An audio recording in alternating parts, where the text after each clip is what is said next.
யூத்தா தனியாக வந்து பார்த்தீங்கன்னா கண்டிப்பாக உங்களுக்கு பிடிக்காது. பாட்டு அவ்வளோ பெருசாக இல்லை. ஆனால் இந்த படத்தில் யங்ஸ்டர்ஸ்லாம் தேவையில்லை.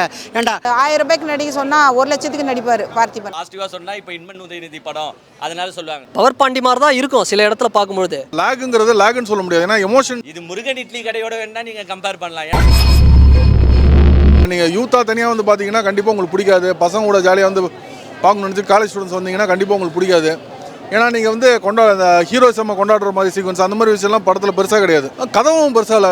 ஃபர்ஸ்ட் ஹாஃப் வரைக்கும் ஓரளவுக்கு ஓகேங்க. செகண்ட் ஹாஃபில் வந்து நம்ம என்ன கெஸ் பண்ணுறதுன்னு எதுவுமே இல்லை, ஈஸியாக கெஸ் பண்ணுற மாதிரி தான் போகுது. ஸோ செகண்ட் ஹாஃப் வந்து கொஞ்சம் பெட்டராக பண்ணியிருக்கலாம். ஸோ அந்த ஒரு மைனஸ் இருக்குது. பட் ஃபேமிலி ஆடியன்ஸ் பார்க்கலாம், யூத்துக்கு வந்து கண்டிப்பாக செட் ஆகுது. பாட்டு அவ்வளோ பெருசாக இல்லை. ஒரே ஒரு பாட்டு வந்து அவங்க அப்பா பாட்டு ஒட்டி நல்லா இருக்கு. மற்றபடி பாட்டுகளுக்கு கொஞ்சம் இம்பார்ட்டன்ஸ் கொடுத்து ஒரு 2 பாட்டாச்சு கொஞ்சம் நல்லா எடுத்திருந்தாங்கன்னா உட்காந்து இன்னும் கொஞ்சம் இன்ட்ரெஸ்டிங்காக பார்த்து. நான் இப்போ வந்து ஒரு பாயிண்ட் தான் ஆதரவாக சொன்னேன், 10 பாயிண்ட் செட் பேக்காக தான் சொல்லியிருக்கேன். அப்போ அது அவங்க சொல்லுறது இல்லை, நானே ஃபர்ஸ்டே சொல்லிட்டேன். 1வது நிமிஷமே பார்த்தீங்கன்னா நானே சொல்லிட்டு இருப்பேன். பாசிட்டிவாக சொன்னால் இப்போ இன்மன் உதயநிதி படம் அதனால சொல்லுவாங்க நல்ல படத்தை நல்லா இருக்குன்னு. இப்போ நான் பாசிட்டிவாக சொன்ன ஒண்டி அப்படியே தமிழ்நாட்டு மக்கள்லாம் உட்காந்து பார்த்துட்டு போகிறாங்களா? இல்லையே. இப்போ இங்கே போயின்னு இருக்காங்க, எல்லாருமே பாசிட்டிவாக தான் சொல்கிறாங்க. அவங்களாம் பொய்யா சொல்கிறாங்க. அப்போ ஸோ நல்லா இருந்தால் நல்லா இருக்குன்னு சொல்கிறோம், நல்லா இல்லைன்னா நல்லா இல்லைன்னு சொல்கிறோம். தனுஷ்னாவே யங்ஸ்டர்ஸை கவர் பண்ணுறதுக்கு என்னெல்லாம் செய்யணுமோ அதெல்லாம் செஞ்சுருப்பாரு. ஆனால் இந்த படத்தில் யங்ஸ்டர்ஸ்லாம் தேவையில்லை. ஏண்டா நீங்கள் நீக்கு படத்தை என் படத்தை ஓட விட்டீங்களா, ஓட விடல, உங்களுக்கு தேவையில்லடா, இந்த படம் எனக்கு தேவையில்லை அப்படின்னு சொல்லிட்டு ஒரு படத்தை எடுத்து வச்சுருக்காரோன்னு தோணுது. அந்த மாதிரி ஒரு படத்தை எடுத்து வச்சுருக்கா. பார்த்திபனுடைய பிளாக் காமெடி வந்து சான்ஸே இல்லை. வேற லெவலில் பண்ணியிருக்காரு பார்த்திபனை.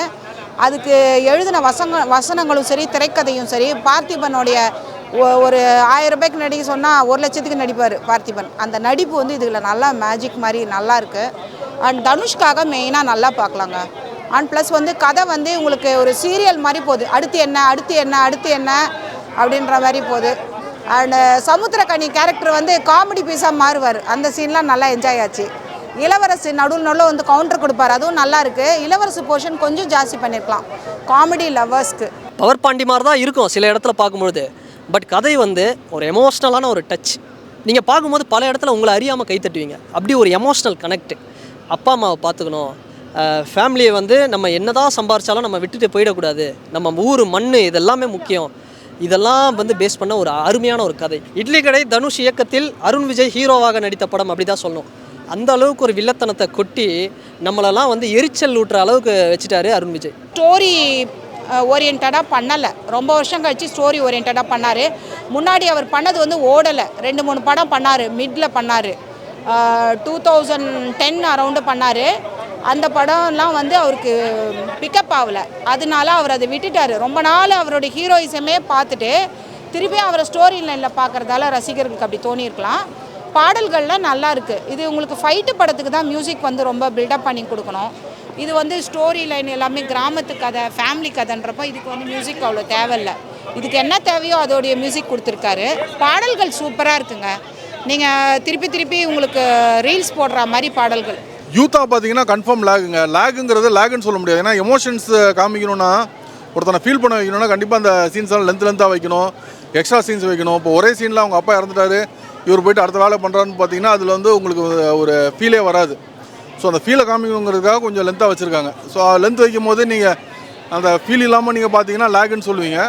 ஸோ அதனால தான் யூத்துக்கு செட் ஆகுதுன்னு சொல்லிட்டு உங்களுக்கு ஃபேமிலி ஆடியன்ஸ் கண்டிப்பாக செட் ஆகும். இது முருகன் இட்லி கடையோட வேணா நீங்கள் கம்பேர் பண்ணலாம். ஏன்னா அவர் பேரும் முருகன், இவர் பேரும் முருகன் படத்தில். அதோட வேணா கம்பேர் பண்ணலாம். அதுவும் இட்லி கடை, இதுவும் இட்லி கடை. அப்படி கம்பேர். மாதம்பட்டி ரங்கராஜ் எங்கே இந்த சீனில் வராருன்னு எனக்கு தெரியல. அவரு கதை இப்போ வேற கதை போயின்னு இருக்கு, தெரியுதுல. அதை வேணா விஜயோட கம்பேர் பண்ணி பேசுங்க, கூடிய சீக்கிரம் வேற கதை போவோம். அவர் யூத் வந்து டக்குன்னு அடுத்து என்னென்னு எதிர்பார்ப்பாங்க. அந்த ஒரு பேஸ் இந்த படத்தில் இல்லை.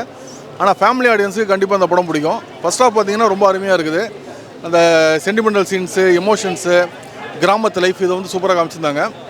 செகண்ட் ஹாஃப் பார்த்தீங்கன்னா அருண் விஜய் வர்சஸ் தனுஷ் தான் போகுது. அது ரொம்ப கெஸ் பண்ணுற மாதிரி இருக்குது. ஸோ செகண்ட் ஹாஃப் பார்த்தீங்கன்னா ஒரு ஆவரேஜ் தான் சொல்லுவேன். ஆவரேஜ்னு எதுக்கு சொல்கிறேன்னா, அந்த நித்யா மேனன் தனுஷ்கான லவ் சீக்வன்ஸ் எல்லாம் கொஞ்சம் நல்லாயிருக்கும். ஸோ அதனால தான் ரொம்ப மோசம்னு சொல்லாமல் ஆவரேஜ்னு சொல்கிறேன்.